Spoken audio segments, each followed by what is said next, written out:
नमस्कार मंडळी. तर दिवाळी म्हटलं की सगळ्यात पहिला पदार्थ आपण बनवतो तो म्हणजे शंकरपाळी. तर बऱ्याचशा मैत्रिणींची तक्रार असते की मी बनवलेले शंकरपाळे व्यवस्थित येत नाही, तेलामध्ये तळताना फुटतात किंवा भुगा होतो, गोड कमी होतात. तर त्यासाठी मी आजचा हा व्हिडिओ शेअर केला आहे. तर ही शंकरपाळी बनवताना भरपूर लेअर येण्यासाठी या व्हिडिओमध्ये मी एक साधी आणि सोपी अशी ट्रिक शेअर केली आहे.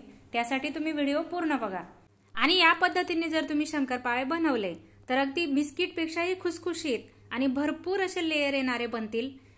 चला तर मग रेसिपीला सुरुवात करूया. त्याआधी तुम्ही जर माझ्या चॅनलला नवीन असाल तर सबस्क्राईब जरूर करा. तर सगळ्यात आधी इथे मी एक मोठं पातेलं घेतलंय आणि त्यामध्ये 1 वाटी साखर घेतली आहे. पिठी साखरेचा वापर नाही करायचा, साखरच घ्यायची आहे. त्यानंतर 1 वाटी पाणी टाकलंय आणि इथे आता 1 वाटी भरूनच वितळून घेतलेलं तूप वापरायचंय. घट्ट तुपाचा वापर नाही करायचा. तर तिघही साहित्य मी पातेल्यात टाकून गॅसवर ठेवलंय आणि लो फ्लेमवर आता आपल्याला फक्त याच्यातली साखर विरघळून घ्यायची आहे. साखरेचे अजिबात दाणे राहायला नको, पूर्णपणे साखर विरघळून घ्यायची आहे. मिक्स करत राहायचंय. इथे आता मी गॅस बंद केलाय कारण साखर पूर्णपणे विरघळलेली आहे आणि मिश्रण अगदी थोडंसं उकळी यायला सुरुवात झाली होती. फक्त जास्तही आपल्याला कडक नाही करायचं. आणि हे आता गार करण्यासाठी एका साईडला ठेवायचंय. तोपर्यंत इथे आता मी एक परात घेतली आहे आणि ज्या वाटीने आपण साखर, तूप आणि पाणी मोजलंय त्याच वाटीने इथे 5 वाट्या मैदा घेतलाय मी. सर्व साहित्य मोजण्यासाठी एकाच वाटीचा वापर करायचा आहे आणि मैदा घेताना तो आधी चाळणीने चाळून घ्यायचा आहे. तर मैदा टाकून घेतलाय परातीत. हे मिश्रणही अगदी व्यवस्थित असं गार झालंय, अगदी भरपूर असं कोमट झालाय. बोट टाकून बघायचं आहे. तर इथे आता मैदा व्यवस्थित थोडासा पसरवून घ्यायचा आहे आणि आता लागेल तसं हे पाण्याचं मिश्रण टाकून आपल्याला हा मैदा भिजवून घ्यायचा आहे. तुम्ही हवं तर परातीतही हे सर्व मिश्रण टाकून त्यानंतर मावेल तेवढा मैदा टाकू शकतात. पण त्यामुळे काय होतं, एखाद्या वेळेस आपल्याकडे मैदा कमी असतो. तर त्यासाठी आपण मैद्यामध्येच हे मिश्रण थोडं थोडं ओतून अगदी जमा करायचंय. चपातीचं पीठ भिजवतो तसं आपल्याला नाही भिजवायचं, अगदी जमा करत करतच याचा गोळा तयार करायचा आहे. तर इथे आता लागेल तसं थोडं थोडं पाण्याचं मिश्रण टाकून मैदा मी आता व्यवस्थित भिजवून घेते. खूप जास्त मळायचीही गरज नाही, अगदी जमा करायचं आहे फक्त. तर इथे आता सर्व मिश्रण याला लागलेलं आहे कारण एका वाटीच्या प्रमाणाला 5 वाट्या मैदा अगदी परफेक्ट असं प्रमाण आहे आणि भरपूर हे शंकरपाळे गोड होतात. तुम्ही जर याच्यापेक्षाही जास्त गोड खात असाल तर 1/2 वाटी साखर घेऊ शकतात. पण त्यामुळे काय होतं, शंकरपाळे हे कडक होतात थोडेसे. त्यामुळे प्रत्येक वाटीचं प्रमाण समान घ्यायचंय. तर इथे आता सर्व मैदा अगदी मस्त असा भिजून गोळा तयार झालाय. तुम्ही बघू शकतात अगदी व्यवस्थित गोळा बनवायचा आहे, फक्त जास्त मळायची गरज नाही. तर अगदी छान असा मऊसूत गोळा तयार झालाय. खूपही जास्त कडक आणि खूप जास्त पातळही नाही भिजवायचा आहे. आणि त्यानंतर आता फक्त 5 मिनिट झाकण ठेवायचं आहे.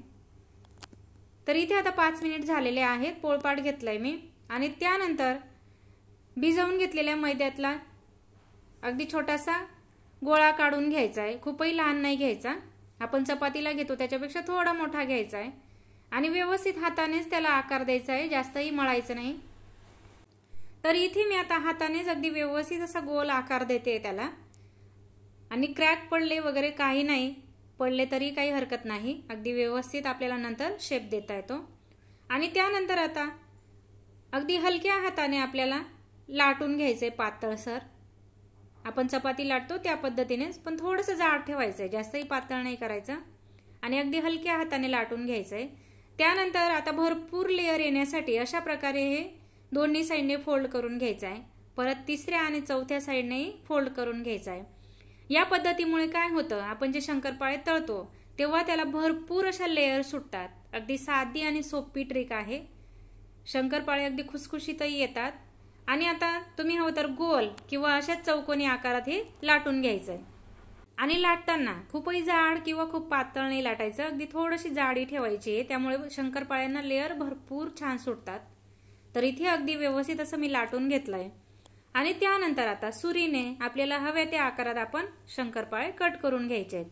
तुम्ही हवं तर चौकोनी किंवा आयताकृती किंवा लांबट चौकोनी अशा आकारातही हे शंकरपाळे कापून घेऊ शकतात. आपण या शंकरपाळ्यांना कुठलंही गरम तेलाचं किंवा तुपाचं मोहन वापरलेलं नाही, तरीही हे शंकरपाळे अगदी खुसखुशीत येतात, कारण सर्व प्रमाण घेताना अगदी परफेक्ट प्रमाण घेतलेलं आहे।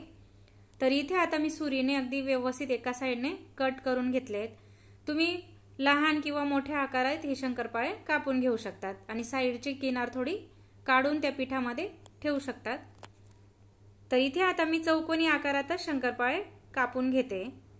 हवं तर सुरुवातीचे जे शंकरपाळे आहेत ते तुम्ही बाजूला काढून ठेवू शकतात, लहान मोठे येतात ते, नाहीतर आधीच या पिठाला चौकोनी आकार देऊ शकतात। तर इथे तुम्ही बघू शकतात अगदी एकमेकांना न चिकटता शंकरपाळे अगदी मोकळे येत आहेत, कारण पीठ आपण खूप पातळही नाही भिजवलेलं आणि खूप घट्टही नाही। तर सर्व पिठाचे मी आता शंकरपाळे लाटून असे कट करून घेते। तुम्ही हवं तर एका साईडला तळायलाही ठेवू शकतात, तुम्हाला कोणी सोबत असेल तर, कारण त्यामुळे पटकन होतात। आणि हवं तर तुम्ही एकदाच सर्व शंकरपाळे लाटून अशा प्रकारे कापून परातीत काढून घेऊ शकतात, एकमेकांना ते अजिबात चिकटत नाही। तर आता राहिलेले सर्व पिठाचे मी आता शंकरपाळे त्याच पद्धतीने लाटून आणि कापून घेते। यामुळे काय होतं, आपल्याला तळतानाही ते व्यवस्थित तळता येतात, नाहीतर खूप घाई होते मग लाटायचे राहिले तर। एका साईडला आपण लाटण्याकडे लक्ष देतो आणि एका साईडला मग कढईतले शंकरपाळे हे जास्त काळे पडू शकतात। तर त्यासाठी एकदाच अशा प्रकारे तुम्ही लाटून हे शंकरपाळे कट करू शकतात। आणि शंकरपाळे कट करण्यासाठी तुम्ही ही अशी दुसरी पद्धतही वापरू शकतात। अशा प्रकारे अगदी पटकन असे हे शंकरपाळे कापून होतात। तुम्हाला जर सर्व पट्ट्या एकदाच कापायच्या नसतील तर अशाही एक एक दोन दोन पट्ट्या घेऊन तुम्ही पटापट कापू शकतात। तर एका साईडला आता तेल तापायला ठेवलेलं होतं। सुरुवातीला तेल अगदी छान कडकडीत तापवून घ्यायचंय। अगदी व्यवस्थित तेल तापलं की शंकरपाळे अगदी मस्त असे तळले जातात। आणि त्यानंतर आता गॅसची फ्लेम आता लो करायची आहे आणि या तेलात मावतील तेवढे शंकरपाळे टाकून व्यवस्थित तळून घ्यायचे। तर इथे मी शंकरपाळे टाकताना बऱ्याच मैत्रिणींना हाताला तेलाचा चटका लागेल की काय अशी भीती वाटते। त्यासाठी एक सोपी ट्रिक सांगते। आपण ज्या झाऱ्याने शंकरपाळे तळतो त्या झाऱ्यावर थोडे शंकरपाळे टाकून अशा प्रकारे तुम्ही ते तेलात सोडू शकतात। यामुळे तेलाचे शिंतोडे आपल्या हातावरही उडणार नाही आणि चटका लागायचीही भीती राहणार नाही। तुम्हाला जर हाताने शंकरपाळे टाकायचे नसतील तर असेही तुम्ही झाऱ्याने टाकू शकतात। अगदी सोपी अशी ही ट्रिक आहे। आणि आता शंकरपाळे टाकून झाल्यावर थोडे सेट झाले की त्यानंतर ते फक्त अशा प्रकारे थोडे मिक्स करत राहायचे, जास्त उलटपालट करायची काही गरज नाही। मिक्स करत राहिलं की शंकरपाळ्यांची सर्व साईड म्हणजे चारही बाजू अगदी छान अशा तळल्या जातात। तर इथे आता तुम्ही बघू शकता 7 ते 8 मिनिटात शंकरपाळे अगदी छान असे तळून झालेत। आणि तळून झाले हे कशावरून समजायचं, आपण जेव्हा शंकरपाळे तेलात टाकतो तेव्हा भरपूर बुडबुडे येतात आणि जेव्हा ते तळून होतात तेव्हा तुम्ही बघू शकता तेलाचे बुडबुडे हे भरपूर कमी झालेत। असं झालं की समजून घ्यायचं शंकरपाळे हे आपले छान तळून झालेत। आणि खूप जास्तही आपल्याला तळायचे नाही, अगदी सोनेरी रंग आला की शंकरपाळे काढून घ्यायचे। कारण आपण जेव्हा गरम तेलातून शंकरपाळे चाळणीमध्ये काढतो किंवा टिश्यू पेपरवर काढतो तेव्हा त्यांची तळण्याची जी प्रक्रिया आहे ती चालूच राहते आणि त्यानंतर परत शंकरपाळ्यांचा रंग हा डार्क होतो। त्यामुळे अगदी छान सोनेरी कलर आला की हे शंकरपाळे चाळणीमध्ये काढून घ्यायचे। तर 8 ते 9 मिनिटात शंकरपाळे अगदी छान असे तळून झालेत आणि तुम्ही बघू शकतात लेयर अगदी छान अशा मोकळ्या सुटसुटीत सुटलेल्या आहेत, भरपूर लेयर आलेले आहेत। त्यामुळे शंकरपाळे लाटताना मी जी ट्रिक सांगितली आहे ती वापरून तुम्ही यावर्षी शंकरपाळे ट्राय करा। बघा अगदी छान खुसखुशीत आणि भरपूर लेयर येतात शंकरपाळ्यांना। तर मी तळून झालेले शंकरपाळे चाळणीत काढून घेतलेत। शक्यतो हे शंकरपाळे चाळणीतच काढा। टिश्यू पेपरमुळे काय होतं की त्याचं सर्व तेल हे शोषलं जातं आणि चाळणीत काढल्यामुळे थोडंफार जे तेल असेल ते खाली निथळून जातं। तर इथे आता मी राहिलेले सर्व शंकरपाळे अशाच पद्धतीने तळून घेते। आणि शंकरपाळे तळताना गॅसची फ्लेम लोच ठेवा। हाय फ्लेमवर तळले की शंकरपाळे वरती वरती फक्त तळले जातात, आतमध्ये ते कच्चेच राहतात। त्यामुळे अगदी लो फ्लेमवरच तळायचे आहेत, थोडासा वेळ लागला तरी चालेल। तर इथे आता सर्व शंकरपाळे अगदी छान असे तळून झालेत, अगदी खुसखुशीत असे आलेले आहेत।